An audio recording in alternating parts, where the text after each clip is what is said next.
Welcome into Louisville Now. Today we got to talk about a number of things, but our first topic is very polarizing, and I mean that literally. First of all, we're going to talk about snow, and snow is polarizing. Either you love it or you despise it. For these gentlemen, it is their job. First of all, I have Wesley Sonor, and he is the Executive Director for Louisville Metro Public Works. Did I get it all out there? You got it. Got it. Thank you. Yeah. And William Bell, and you've allowed me to call you Bill. Thank you very much. Sure. I appreciate that. And he is the Director for Louisville Metro Department of Transportation. There. Got the titles out of the way. Here we go. Okay. Obviously, I mentioned already, the topic is snow. You guys have already had a run at it a couple of times in December, a little unusual, and pretty heavy snows, so it's probably a good measuring stick. So, okay, I'm going to ask you both. How did we grade out? How did everything go? Well, I'll start and let Bill jump in, but first of all, we have a great team that responded. We had a very snowy December. I think it's in the top 5 historically, and so that was a good set of events. In fact, my first week on the job, I had 3 snow events to respond to, so it was quite an introduction. Talk about getting thrown in the fire or into the snow. Or in the snow. But it was good. I think our people responded well. It's as you know, it's a 24/7 endeavor to respond to snow, and so a big part of that is having the people, having staffing levels where we need them to be, having the equipment that we need to respond, and so we made several investments over the last year in that regard. And then communicating, like letting people know where we're at, where the snow routes are, where we're at progressing in terms of treating those and responding. And then, there's a lot of collaboration. Some new things that we've started to do this year more heavily, like brining. So it's basically taking a liquid that's a salt and water-based liquid and putting that out before the snow comes. And so you're going to see more of our trucks out doing that before predicted snow, and that helps us get ahead of it. It seemed to, as someone who was a beneficiary of your hard work, it seemed to go very well. Bill, from the Department of Transportation, from your end of it, I'd like to learn not only how you thought about the first 2 snow events, but also how you worked together with Wes. Talk about that a little bit, if you would. Well, I think those snow events are what we needed. We've been talking with a consultant since March. We've been meeting on snow since before I started in June. So back in April, May, June, we kicked off these meetings. So then we broke it down into committees on different aspects. So we had one for communication. We had one for actually on the road. And so brining, that's something that we've done more in December than we've done in the last 2 years. So, and that's something we're going to do more of. It helps it keeps the snow from adhering to the concrete or asphalt. And so that's what we want, and I think it paid off really well in that first event. Agreed. And so communication's been great as well. We're doing after action reports. So after that first snow event, we had an after action meeting, and we incorporated some things we learned in that first snow event in the second one. And so we're just going to keep growing and building on that. Fantastic. I tell you, just from this brief conversation, this is much more complex than I thought. So other departments that you work with, Wes, I know obviously Department of Transportation, Public Works, who are other members of the team? Oh, sure. We have a team that we pull from solid waste. We have parks. We have vacant lots. Fleet services. Yes. Yep. We have departments across Metro, and we have external partners. Like you said, we have the Kentucky Department of Transportation and KYTC, JCPS. We have conversations with all these folks because it is a team effort to address this across the county and across Metro. Bill, when is the decision made? We're like, okay, we are all go. Obviously, as we know, certainly it's gotten better. Everything's much more advanced in terms of weather. But when is it the go sign? When do you guys give the green light and, hey, we're going after it? Well, we started looking about 9 days out before that December 1st, 2nd snow event, and then we start honing that in as we get closer. Like today, we had a discussion about this Wednesday because there could be some winter weather coming in Wednesday. Right now, when we look at the weather channels or weather stations, we get 3 different answers. So we'll make that decision probably 24 to 48 hours out. Whether we're going to be brining, salting, what exactly we're going to be doing. Okay, is there a new snow travel map, a new map as far as routes for people to take? From what I understand, there's a new one, correct? There is. Yeah, so we've updated that on the website. That is has some of the information that Bill talked about from the consultant that looked at the events that we had last year. And so that's updated, that's live. That's, again, as Bill mentioned, one of those things that we're looking at constantly. How do we make this better? How do we communicate more, give people the information to make decisions on which way to go and which areas of travel are going to be most impacted or least impacted. And Bill, it seems to me that the snow plan, it seems like it's ever evolving. I mean, you have to make changes according to the reports that you're getting, correct? And what I guess what I'm going to ask here is what kind of things are fundamental? We're going to do this, and then what kind of things are changeable? Well, as far as the snow map goes, we've added more routes than we've removed. So we've added a little more mileage to our routing. And that can be, you can see that at louisvilleky.gov/snow. And so anybody can go, the public can go out there and see if their road or what the closest road is to being on that snow map. But, we learned a lot from last January, that big snow event we had, which that was a major event because it included ice. So that there were some things that you just couldn't do because there wasn't sun to melt some of that ice and snow. But, so we did have that consultant come in and we did learn some things, and we've incorporated a lot of recommendations that they had.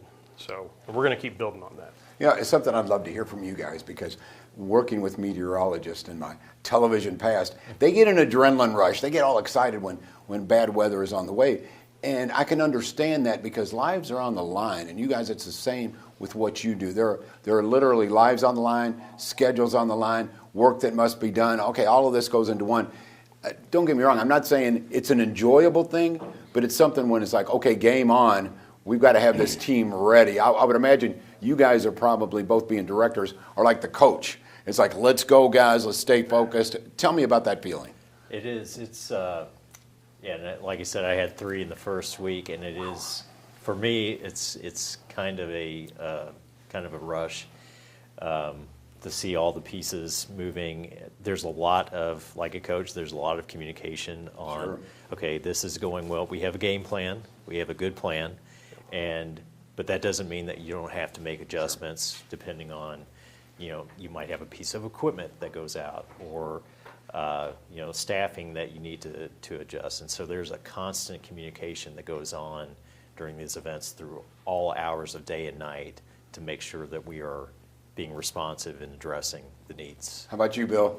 Yeah, that adrenaline, the adrenaline replaces sleep for sure. And so, when you navigate an event like we did in December and you get that, you're up half the night and you're constantly communicating via an app or via a snow command email and you get the results that we got, it's satisfying for sure.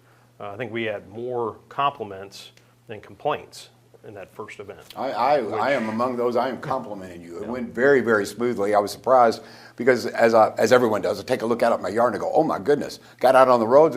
I said, well, this isn't bad. So thank you. And I know you guys are, I know you're going to volunteer, so I'll go ahead and say, yes, I appreciate it.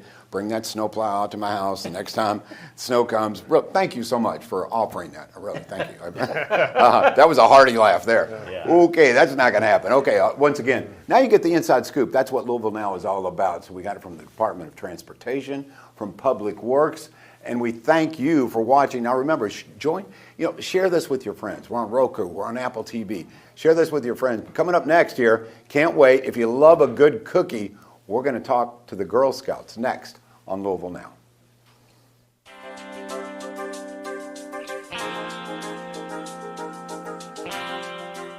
Hello, I'm Brent Ackerson, your Metro Council President and the Metro Council Representative for District 26. We've just concluded our latest Metro Council meeting, and here are some key highlights. Here are some highlights from the Metro Council Special Organizational Meeting on January 8th.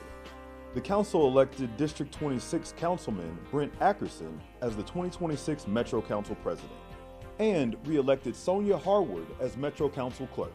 The Kentucky Revised Statutes. Ladies and gentlemen, your Metro Council Clerk. Thank you for staying engaged and interested in your local Metro government. Remember, you can watch all our meetings live on Little Metro TV, Spectrum Channel 184, or tune in online at louisvilleky.com/public/portal. Your voice matters to us. If you have any questions, concerns, or ideas, please reach out to your Metro Council representative online at louisvilleky.gov/Metro Council. Copper wire theft is robbing us of our safety. Thieves are targeting our essential infrastructure, darkening roadways, disrupting emergency services, shutting down internet networks, and causing over $1 million in damages just last year. Copper wire theft is illegal. Mayor Craig Greenberg's Copper Wire Theft Task Force is getting results, but your help is needed. If you see something suspicious, call Crime Stoppers at 502-582-CLUE. You could get a $5,000 reward.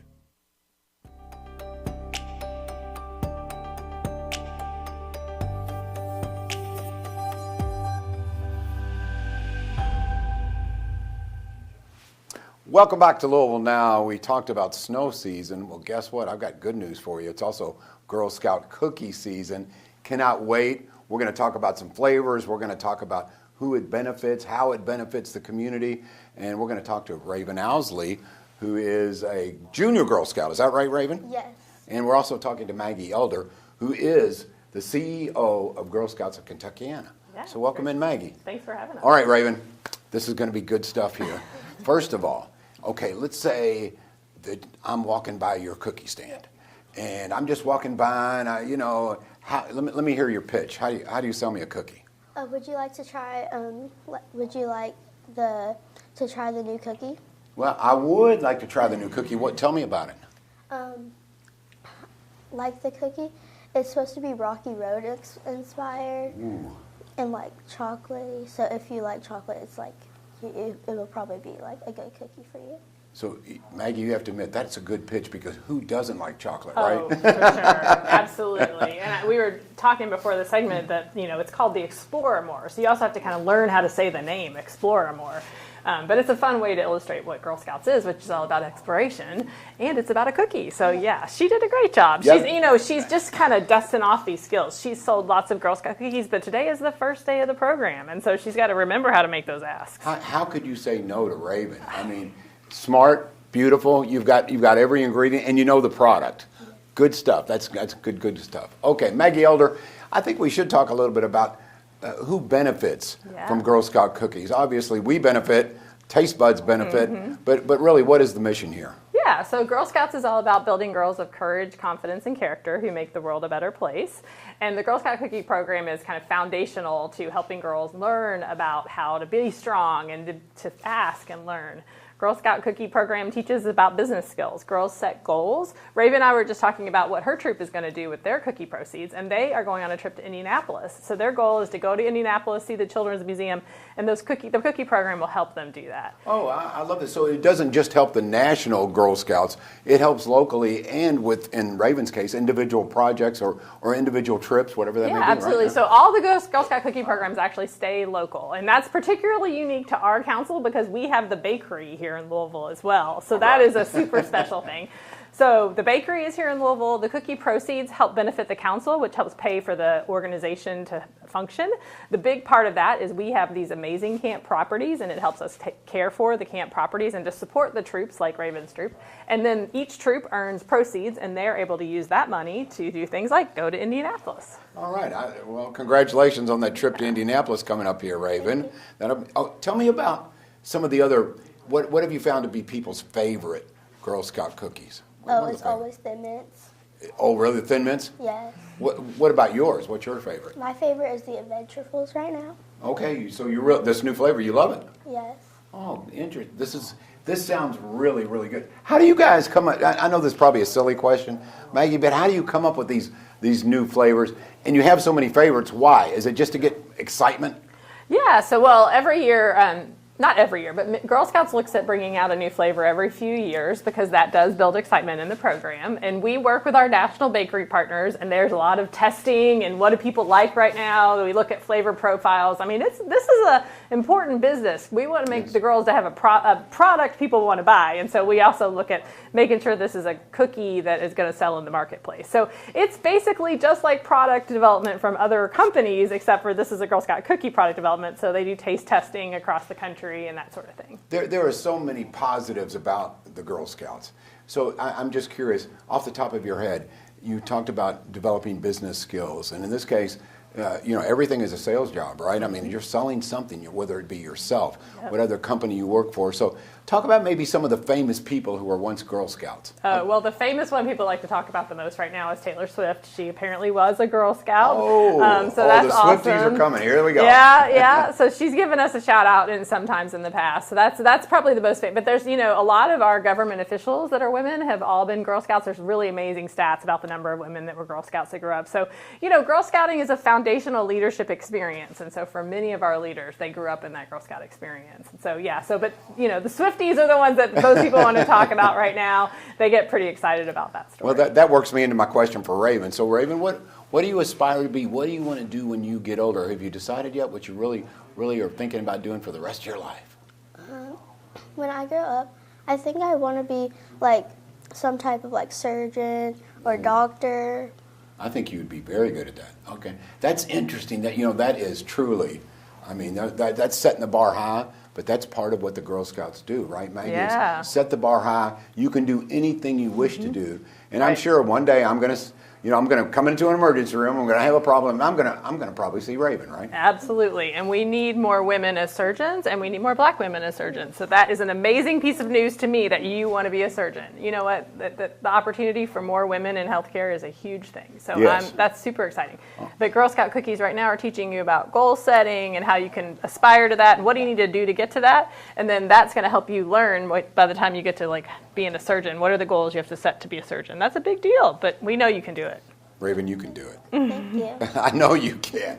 Okay, let's get to the main topic here, which is how can folks get these Girl Scouts? How can they try this new flavor, the Explore Mores? Yes, so the cookie program literally went live today. So local Girl Scout cookies are starting to promote their Girl Scout cookie links. So if you know a Girl Scout, they have a digital cookie link, which you can go on there and purchase your cookie. If you want your cookies instantaneously, the only way to do that is to order them for shipping right now. Eventually, they will be available for girl delivery in late February. They will hit town. But right now, you can order them to be shipped, and they will probably be here next week. So if you can't wait for the girl delivery, then order them shipped cookies. You can go to our website, gskentuckiana.org, to learn about how to access local Girl Scouts and their cookie links. Raven. But that's how you do it. So Raven should have a cookie link out there. I do. Yeah. You have a cookie link? Yeah. Okay, and Raven, where will we find you if you're out and about? Do you like to go door to door? Do you like to set up a stand? How do you do it? So you can put in an order, and sometimes I go deliver them to people's doors.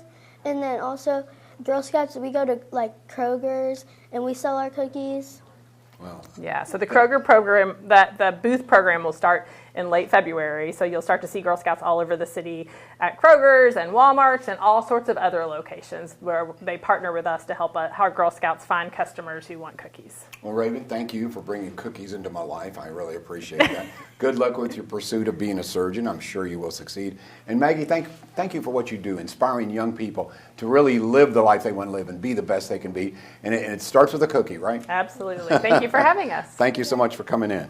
All right, coming up here, we're going to talk more about food. All right, we're a foodie town. We need to support that. We're going to talk about an organization called APRON, and that's coming up next on Louisville Now. My name is Robert Kennedy. I'm an equipment operator. I've been with the city a year and a half. I love my job. I love the job. People are nice to work with. We get along well. Besides, other than driving trucks, I'm a sanitation engineer. To me, it means I clean up, I pick up whatever needs to be done.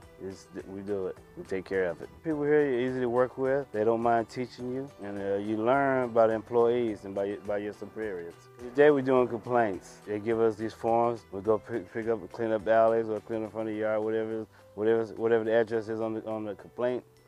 We go to that address. We clean it up right now at the alley or front of your yard, or maybe on the expressway somewhere. Dial those 3-digit numbers, tell us you got a complaint, and they come take pictures of it, then they give it to us, and we'll come clean it up. Every now and then we see a customer, they walk past and say, "Thank you very much, appreciate what you do." It feels good. Well, they can make sure they put the garbage in their cans, or if they got a spot, or they put all what they want to pick up whenever they do the call in the complaint, make sure it's all in one general area. I like doing it, getting it done.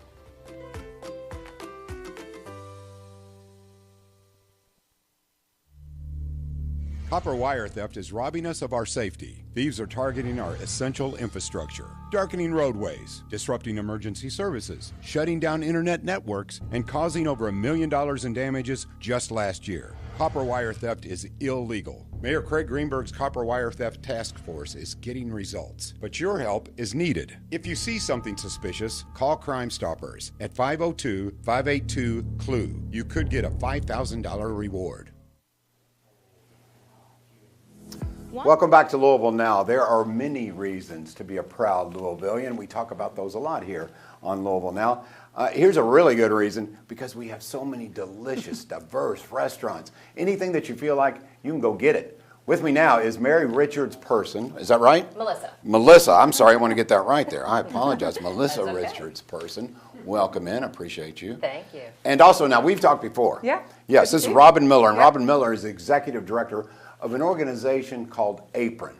Okay, first of all, Melissa, if you would, can you describe the mission of APRON? What is it all about? It is so simple, John. We are here to support the full-time employees of Louisville's independent restaurant industry, that industry that we all love, it's our local restaurant down the street. It's the restaurant that our visitors come and know nothing about Louisville and come back raving about our culinary scene. We're here to serve those who serve us when they have financial hardship through no fault of their own. Yeah, I remember becoming very familiar with your organization during a critical time for all of us, but specifically the restaurant industry during COVID. So Robin, talk a little bit about, yes, we're a culinary town, but it does take support. Don't get me wrong, I love that people love going out to eat here. Yep. And that's fantastic. And we do have great restaurants, so bravo and thank you. Yep. But I think it's important to support this, because to continue this tradition and for people in the industry to continue to be attracted by Louisville, Yep. that's part of what this is all about, Yeah, right? and absolutely. And even if you have New Year's resolutions, you can still find healthy things for January by going out to eat. So don't make that be a deterrent for you. But absolutely, you mentioned COVID, and like many industries, the independent restaurant industry was suffering. That's a very public space, and during COVID, when people were rightfully concerned about their health, it was hard to go to the restaurants. We actually did a couple of things during COVID to kind of, keep it going. We gave some emergency relief grants that were specifically to COVID. We also had a grocery gift certificate that we offered to some of our independent restaurant workers during that COVID time. And then we also launched a program called Chef in a Box. We still wanted people to be able to eat the restaurant food that they love, and who wants to cook the same thing over and over? Meatloaf 5 days in a row is no fun for anybody. So we created Chef in a Box, and every week during COVID, now it's every month, every week during COVID, people could go to the restaurant, take food for two to go. And it is still $50, which is a steal. I don't even think you can buy a carton of eggs for $50 right now.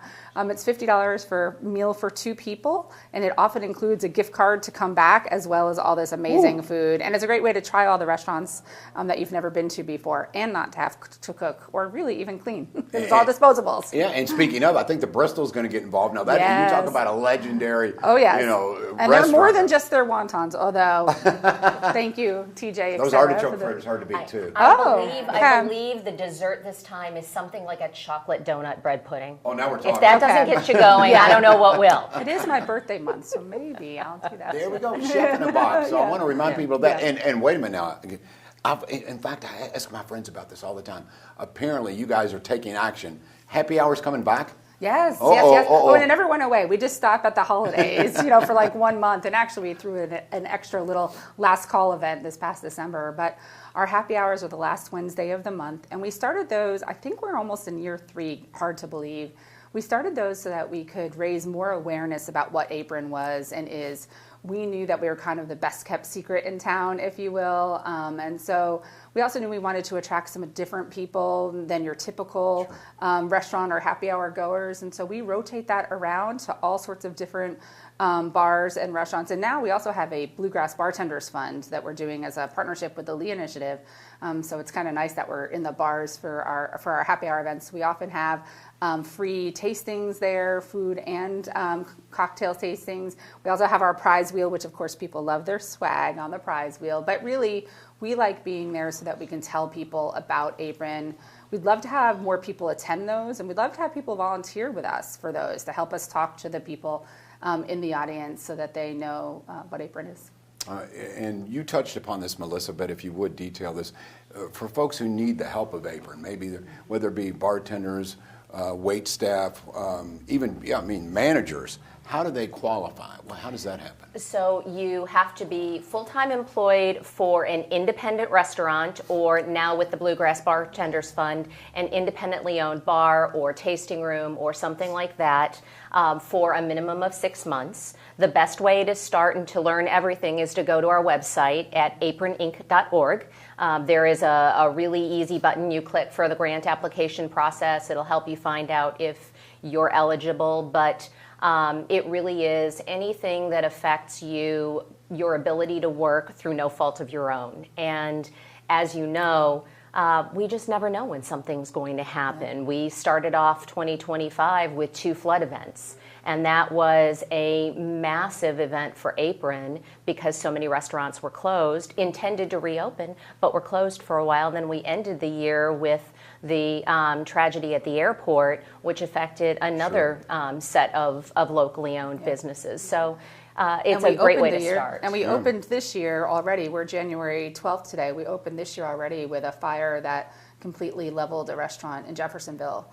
And so you just never know what we're going to do. What was the name? Cluckers? Cluckers, I think it was. Cluckers. These things happen Correct. in any town, but at least we have an organization that can help and step in. Absolutely. So obviously cash is king, but are there other ways that people who are watching Louisville Now, other ways they can help?